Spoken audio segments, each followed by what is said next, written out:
Dankie Potchefstroom en welkom by Spiritual Talk episode 30 waar ek vandag met Ivan Venter gesels. En nou om so 'n bietjie background te gee, ons albei is in die bediening en ek het hom al so 'n paar keer nou met die streekkonferensies raak geloop en gesels ons altyd vinnig. Selfs in die Kaap het ek al 1 of 2 keer raak geloop. Ja. En ek het ook soos, Ivan, wat maak jy? En dan vang jy 'n bietjie op en 'n rukkie terug, ons is ook by 'n kerk by mekaar daar vir 'n konferensie en ek sê van, maar ek dink ons twee 'n bietjie sit en saam gesels in Spiritual Talk. En ek gaan vra dat 'n bietjie van homself vertel en dan gaan ons ingaan op 'n kom ons noem dit maar 'n side hustle wat hy doen so aan die kant saam met die bediening wat hy ook met mense werk en daai tipe van 'n ek wil amper nou nie weggee nie, maar ek gaan vra dat hy vir ons bietjie meer daarvan vertel en jy nou hoor hoekom ek gevra het hy moet vandag hier kom saam sit en gesels. Maar Ivan, vertel ons 'n bietjie waar jy groot geword het, vertel ons 'n bietjie van jouself eers. Dankie Pierre, net eerstens dankie vir die geleentheid. Dit is lekker om hier so saam met julle te wees en saam met julle te kuier. Ja, ek dink die manier hoe ek dit altyd verduidelik vir mense is dit net eerstens waaroor ek passievol is jy weet dit wat God in mense se harte gesit het. Oh yes. En om dit uit te trek deur jy weet intentionele gesprekke met hulle te voer sodat hulle dit prakties kan ontwikkel en uitleef en ek het altyd hierdie beeld van jy weet as 'n mens by 'n lekker braaivleis is en daar hardloop seentjies rond en hulle gaan tel stokkies oral op en hulle probeer die vuur te voed. En dit is maar basies wat ek voel my roeping is om daai vuur wat God in mense se harte te sit om dit te voed en dit aan te blaas. En so ek het in Potch actually groot geword en ek sê altyd vir mense dat in my geval is al die paaie lei na Potch toe vir my want ek was so 'n bietjie uit Potch uit gewees in Johannesburg hier en daar en maar elke keer teruggekom Potch toe deur verskeie weet geleenthede en goeders wat gebeur het en ja, so dit is net lekker om hier te wees. Dit is so 'n magneet, dis as die Here wil hê moet in Potches gaan jy in Potch bly, maar Absoluut. dis soos jy sê al die paaie na Potch toe. Yes, dit is verskriklik. Ek het so gehou van wat jy sê oor die vuurtjie, die stokkies wat jy so gooi in die vuur om my vuur aan die brand te hou. En mens kom dit baie agter byvoorbeeld as jy met selgroepe en met mense ook werk, kom jy agter daar's 'n hongerte in mense om te ontvang, maar ook om te wees saam 'n groep. Dis soos amper daai storie wat 'n pastoor al baie keer vertel het van as jy 'n koeltjie weghou van die vuur af, dan vat dit nie lank dan koel hy af. Dan sit hom weer terug en dan word hy weer warm.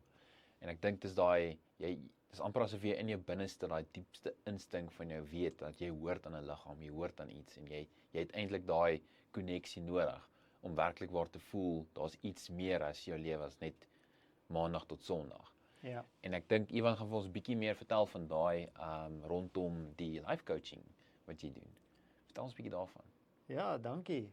Ja, ons het so in 2020 het ek True Potential begin wat eintlik maar begin het vanuit van ek is ook betrokke in sending, bediening, so saam met die pastoor en lokale kerk het ek getransisie na sending toe.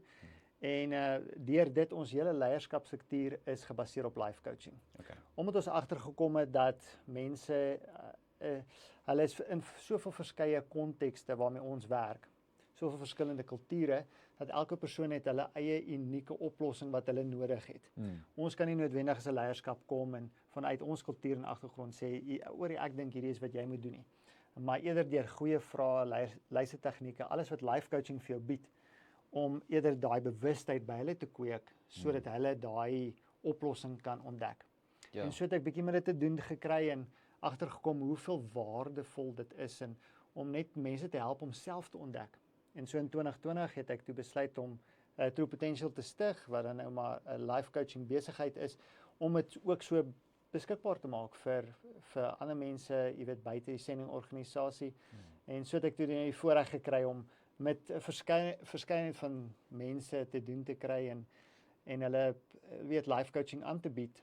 En ek dink is so goed wat jy net nou genoem het van weet om net deel te wees van 'n groter liggaam. Ja. Iets wat ek nogal agterkom is dat jy weet elke persoon het wat volgens my jy weet wat ek raak sien is dat elke persoon het 2 basiese behoeftes. Is om geliefd te word, maar ook om waarde toe te voeg tot die groter gemeenskap.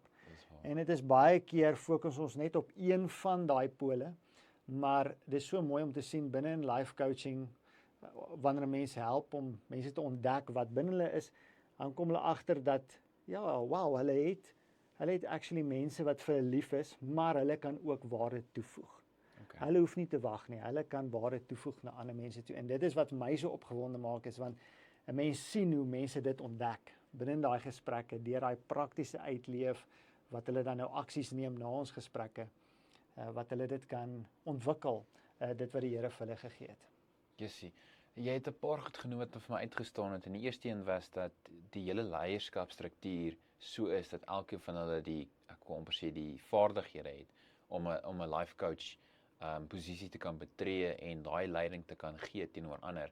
En ek dink dit is 'n goeie manier om as 'n leierskap van 'n liggaam van die kerk te kan staan om te weet dat dit is nie die fokus is nie net op die pastoor om die advies te kan gee nie. Die fokus is so verspreid nou. Dis amper 'n sendelingsbeginsel wat jy toepas om te sê dat elkeen van ons wat in hierdie posisie is, kan bedien, kan lewenservaring deel, kan aktief.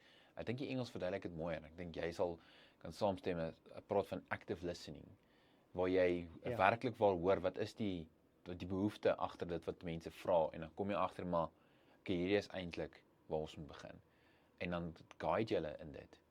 Ja, en ek dink dit is daai woord wat jy gesê het, guide, om langs mense in te kom en saam met hulle pad te stap. Ja. En ek dink baie keer het ons hierdie advies, jy weet, ding waarna ons inval en dit is eintlik 'n lokval want jy weet advies is ons perspektief hoe ons 'n situasie sien en ons probeer vir mense te sê wat is die oplossing. Yes. Waar life coaching kom en sê nee, kom langs jou in soos 'n gids en deur goeie vrae, goeie luistertegnieke, observasie, kweek dit 'n bewustheid binne die persoon. Yes. En daai bewustheid laat daai lig, jy weet, liggies aangaan om te sê, "Wow, hierso is iets wat ek kan doen."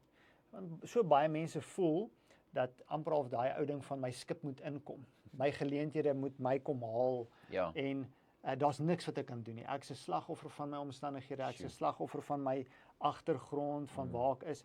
Maar ons het net gesien met soveel geleenthede dat nie as 'n mens begin daai bewustheid kweek van jy het hulpbronne.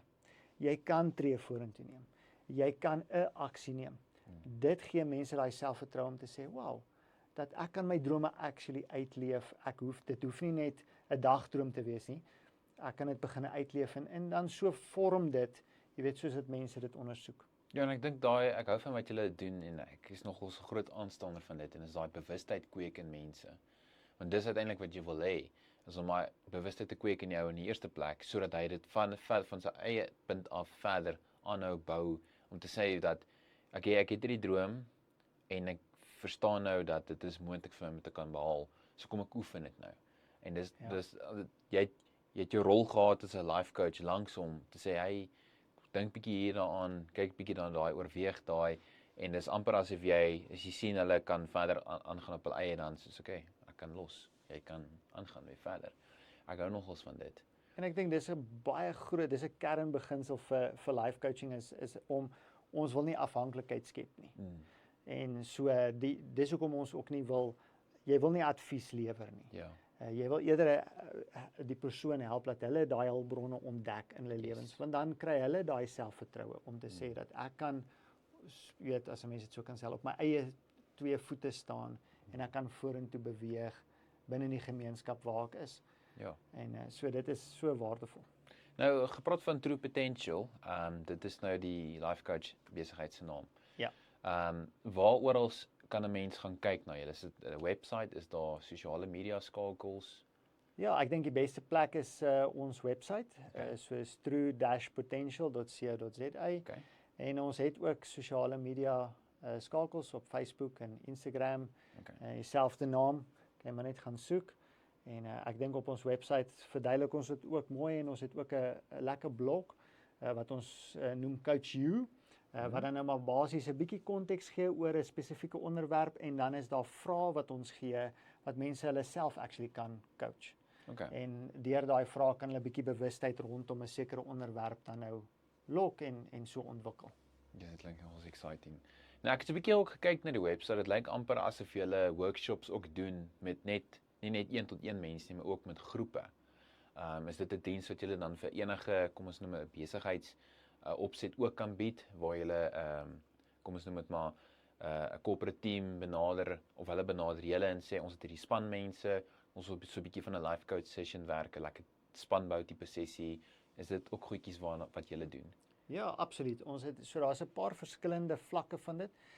So die eerste vlak is ons kan vir spanne soos bestuurders of mense wat in leierskapsposisies is, het ons 'n werkswinkel waar ons vir hulle dan nou leer van hierdie vaardighede soos aktiewe luister, goeie vrae, hoe om aksies te ontwikkel en hoe om goeie terugvoer te gee wat mense bemagtig. Okay. En so dis die een vlak om leiers te ontwikkel en hulle te help om daai vaardighede. Maar dan is daar ook 'n ander vlak om dan nou binne-in, soos wat jy nou noem, 'n besigheid, is daar dalk interpersoonlike verhoudings, so dan kan ons werkswinkels rondom dit ook fasiliteer en dan het ons ook coaching beginsels waar ons dan nou die groep help om deur sekere goeders te werk en mekaar beter te leer ken en beter saam te kan werk ook. So daar's verskillende vlakke van werkswinkels wat ons aanbied en baie keer kan ons dit ook bietjie skuur en skaaf vir die behoefte natuurlik van die organisasie. Ja. Jesus, maar ek moet nou ook vra, want ek as kind was die term life coach nie regtig so populêr soos wat vandag is nie. Hoekom is dit dat, kom ons sê 2 dekades terug, dit nie regtig so alom bekend was soos wat dit vandag is nie? Wat sal jy sê is die rede daarvoor? Ek dink dit is maar net 'n ontwikkeling van, jy weet, die samestelling van al hierdie vaardighede binne in een pakket. Het hulle toe opgekom met 'n term en dit is life coach. Want dit verskil 'n bietjie van berader en sielkunde wat ook in jou hulpdienste, jy weet, raamwerk val. Waar jou berader en dit is nou 'n baie breë veralgemening. So vergewe my as dit nou nie al in die detail ingaan nie, maar jy weet, berading het baie keer te doen met jy wil 'n resolusie hê vir 'n stuk seer of iets wat gebeur het en vanuit daai resolusie wat jy daar kan kry, daai genesing wat jy daar kan kry, kan jy dan vorentoe beweeg. Life coaching gaan daaroor om absoluut vorentoe te kyk. So ons wil die persoon help om tree te neem aktief binne in hulle lewens om vorentoe te beweeg en deur dit te doen is daar sekere stukke resolusie wat gebeur, maar die uitkoms vir ons is nie net genesing nie, maar vorentoe beweeg, aktiewe bou in hulle lewens. En dit kan vanuit doele wees, dit kan gewoontes wees, dit kan enigiets wees wat die persoon graag wil bereik, na toe werk en 'n life coach kan natuurlik dan langsaan inkom om daai struktuur te bied vir die persoon. So dis wat dit so 'n bietjie verskillend maak en so van die ouens wat dit begin toepas het daai vaardighede alles bymekaar gegooi en toe opgekom met die term life coach. Want dit is meer 'n coaching rol as wat dit jy weet, dit gee nie rigting noodwendig nie. Yes. Dis vir my baie interessant, want ek het agtergekom die laaste paar jaar, dis iets wat al hoe meer populêr begin word.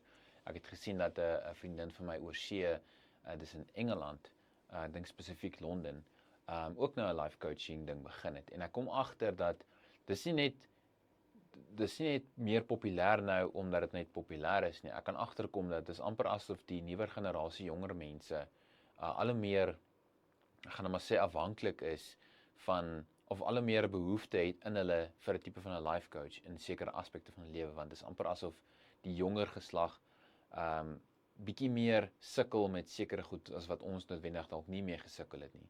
Want dit is asof die tye ook verskil so tussen die dekades heen.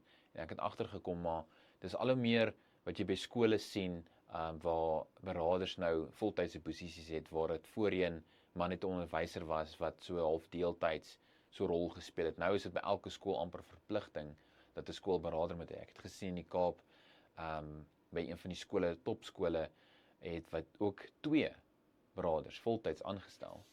Dink ek dis nogals interessant, want dit was glad nie enigsins teenwoordig toe ek op skool was nie. En dis interessant dat dit nou ewe skielik amper vereiste is by skole. En dan kom ek agter, maar dit moet wees tog dat daar al hoe meer 'n geestelike leemte is onder mense en hulle weet nie hoe om dit vol te maak. Hulle het nie die coaching, soos jy nou sê, langs die kant hulle sê hier is die stappe wat jy kan neem. Hierdie is die tipe goed waarna jy moet kyk. Hier's waar jy gedagtes moet fokus op nie. En ek weet nie, wat was jou ervaring as jy nou kyk vandat jy begin het tot nou toe? Ja, ek dink daar's 'n paar goeters om net te noem. Ek dink dat dit is nie noodwendig 'n generasie ding wat die vorige generasie dit nie nodig gehad het nie. Ek dink net nie daar was so 'n diens beskikbaar nie in die eerste plek, en ek dink daar ook dat daar was amper al 'n persepsie gewees dat, jy weet, ek sê altyd vir my vrou, cowboys don't cry. So daar was amper al 'n persepsie van 'n mens moet binne in ons kultuur, jy weet jy moet alles bymekaar hê en jy mag nie vra vir hulp nie. Waar ek dink ons hedendaagse generasies raak al hoe meer bewus van genigtig, ek hoef nie alles alleen te doen nie. Ek kan vir iemand vra vir hulp en iemand kan my bystaan, en ek dink dis so gesond, en ek dink is 'n nederige jy weet benadering tot 'n mens se lewe om te sê, wow, ek het nie alles uitgefigure nie. Ek weet nie presies hoe om alles te benader nie, en daar's mense wat my kan help met dit, en ek hou van, jy weet, daai nederige benadering om te sê, weet, kom ons klim in hierdie in, en dit is van besighede af tot op persoonlike vlak, hartsgoeders, wat mense sê, kom ons gesels, kom ons kry hierdie klankbord om die kompleks eenvoudig te maak. Dis wat ek baie keer hoor na baie van my gesprekke met mense, is hulle sê, sjoe, dit wat ek gevoel het is kompleks, is nou so eenvoudig, en dit voel so vir die hand liggend, maar voor die gesprek het dit alles so in die lug gevoel, en so, soos 'n kraaines. En dis wat life coaching baie lekker maak, is dat dit ontrafel daai kraaines, sodat mense kan sien, sjoe, ek kan vorentoe beweeg, en waar vorige generasies het nie noodwendig toegang gehad tot dit nie, en ek dink dit was onnodig sukkel, waar nou kom mense in, en mense het baie meer bewustheid vir dit, maar ek dink daar is ook, met ons digitale era, met die verandering van ons samelewing, sien ons dat jong mense veral is baie meer onder druk. Daar is digitale druk, waar jy vorige generasies, wat die grootste ding wat kinders oor hoef bekommerd te gewees het, vir jou breë spektrum, jy weet, huisgesinne, was oor wat gaan ek speel na skool, jy weet, waar gaan ons rugby speel, of waar gaan ons bal skop. Dit was my fokus gewees. Ons kon met fietsse rondgery het. Ons kon alleen beweeg het tussen huise. Nou kan mense dit nie meer doen nie. Misdaad het toegeneem. Jy met aanlyn koneksies wat kinders het, is daar baie meer jy weet, afknouery wat gebeur, en druk wat gebeur, en kinders word geforseer om al hoe vinniger groot te word. Dis ook waar, ja. En ons werk ook met tieners, met jy weet, matriekleerlinge, om hulle self voor te berei vir hulle laaste jaar van skool, maar ook wat daarna gebeur. Dis ook 'n groot skuif. En binne in dit kom ons agter dat daar soveel druk op jong mense, wat 'n mens sou gedink het, dit hoort by jou grootmenswêreld, moet hulle dit nou al hanteer. Hoe gaan ek vir my ouers sorg, en hoe gaan ek vir my boeties en sissies sorg, en waar gaan ek werk kry, en so ek dink ons tye het verander, samelewing het verander. As 'n mens net kyk na rus, dan sien 'n mens dat Sondag tans is net nog 'n dag. Waar, as jy nou praat van selfs net 10 jaar terug, het die meeste mense het nog gerus op Sondag. Nou werk meeste mense op Sondag. Besighede was toe gewees, meeste van die besighede was toe gewees op 'n Sondag, nou is dit oop. Dis oop, dis nog 'n dag. Daar's toegang, en so dit veroorsaak dat ons al hoe vinniger as 'n samelewing begin leef, al hoe meer gefokus is op wat kan ek koop, wat nog, die gejaag na nog, en dit maak dat mense nie daai natuurlike breek het tussen die begin van nog 'n week en die einde van 'n week, was altyd 'n natuurlike breek, refleksie, familietyd. Ons het dit as 'n samelewing eintlik opgegee in die gejaag na goed, en jy weet, vermaak, en al daai goeders, en toegang tot winkelsentrums. So ek dink al daai veranderings het gemaak dat daar groot druk op mense is. Ja, en dis snaaks om te dink dat al hierdie klein veranderinge so groot effek in totaliteit het. Want jy sien dit net, okay, dis nou maar net dit, is nou nie so erg nie, en dan bou dit op, en dit bou dit op, en dit bou dit op, en dan kom op 'n punt waar ons het al gesien hoe pastore selfs breekpunt bereik. Dan wonder jy vir jouself, maar, hoe is dit dat pastoor selfs 'n breekpunt bereik? Dan kom jy agter, maar is oorwerk, oorlaai, te veel stres, te veel wat alleen aan hanteer word. Maar ek wil nou vir iets gevra het en dit was rondom life coaching en dit is dat vir wie as ek jou nou kan vra en as jy nou aan die gehoorde punt aanspreek, wie kan life coaching gebruik? Is dit net jong mense, is dit net volwassenes, is dit van kleins af, dat 'n mens 'n beter idee kry van wie is van toepassing basies? Ja, so ek dink daar is verskillende life coaches wat verskillende fokus het. Ja. So vir my sou ek sê enige iemand wat 'n bewustheid het dat hulle wil intentioneel vorentoe beweeg en groei, Okay. kan gebruik maak van life coaching. Ons sien dit byvoorbeeld met eerstejaars studente wat vanuit 'n skoolsituasie uitkom waar hulle baie sterk strukture in die huis het, nou is hulle ewe skielik op kampus Ja, en hulle dis- totale vryheid. Ja. Sukkel hulle om daai transisie natuurlik te maak en dan na 'n paar gesprekke het hulle 'n struktuur en dit is as ons nou dink aan dis baie op die oppervlak is net 'n struktuur, maar dit help hulle om dit deur te praat en goeie gewoontes in plek te kry Ja. en so enigiets van dit na gewoontes, jy weet gewoonteverandering, selfs besigheidsdoele, bestuur binne in organisasies. So dis hoekom ek sê enige iemand wat intentioneel wil groei, verbeter, kan definitief life coaching van gebruik maak. Ja, en dat my altyd as ek dink aan die woord life coach aan die skrifgedeelte van Romeine 12 vers 2. Dis daai wat praat van word nie gelykvormig in hierdie wêreld nie, maar word word getransformeer deur die vernuwing van die denke. En ek dink life coaching, Ivan soos jy nou gesê het, bied vir jou hierdie stukkies puzzles aan om te sê sit hierdie bymekaar, want as jy dit en dit doen, gaan jy jou denke begin verander en gaan uiteindelik jou lewe getransformeer word. Want die manier hoe jy iets benader verskil totaal. Dis amper daai ding van as jy nou 'n klein karretjie ry en jy ry 'n groot bakkie. Die manier hoe jy parkering aanpak is dit totaal anders. Jy weet, klein karretjies, as klein parkering kan lekker skerp draai, met 'n bakkie is dit nie, ek gaan nie eens probeer nie. Kom ek gaan soek 'n ander parkering. En dis net om dit wat jy het beter te bestuur, dink ek. Absoluut. Jy het dit so goed vasgevat om dit wat jy het om daar te begin, dit beter te bestuur en hoe kan ek dit ontwikkel? Ek hou so van daai gedagte van wat is in jou hande? In plaas van daai persoon het dit wat ek nie het nie of Ja. ek sal nooit daai kan doen nie. Ek dink dit is 'n totale, jy weet, gedagteverandering om te sê wat het ek in my hande? Hoe kan ek dit begin ontwikkel? Hoe kan ek dit gebruik om stappe vorentoe te neem en intentioneel my lewe te leef in plaas van dat die lewe noodwendig met my net gebeur en ek is maar net 'n passasier op alles wat die samelewing besluit. Kan jy nou self besluit wat is goed vir my, watse gewoontes wil ek aankweek en waantoe wil ek beweeg en ook 'n groot ding by dit is obviously ek is 'n Christen life coach. Dis 'n baie belangrike onderskeid Ja. want my benadering is vanuit, jy weet, Fundamenteel uit die ja, woord. God is saam met ons in daai gesprek ook. Ja. En soos dat God vir ons help in daai gesprek, is daar ook daai bewustheid wat kom, wat baie keer wat ek sit in 'n gesprek en ek's van net prys die Here vir hierdie bewustheid. Ons kon dit nooit op ons eie gefasiliteer het nie, maar God is saam met ons en hy het ons gehelp in dit. Wat natuurlik baie behulpsaam is. Dis klink vir my so amazing. Nou Ivan, ek moet sê dankie vir jou wat ons bietjie kom deel het oor die life coaching, die ervaring, maar ook dit wat jy reeds tans besig om te doen van jong mense tot volwassenes met wie jy al gewerk het. En ek dink Potchefstroom, jy sal ook in die caption sien, sal vir julle sommer 'n skakel sit net van die webwerf. Net om dit lekker eenvoudig en maklik te maak vir as jy 'n bietjie meer wil gaan kyk en navraag kry, bel hom sommer 12 vir die aand, hy sal antwoord.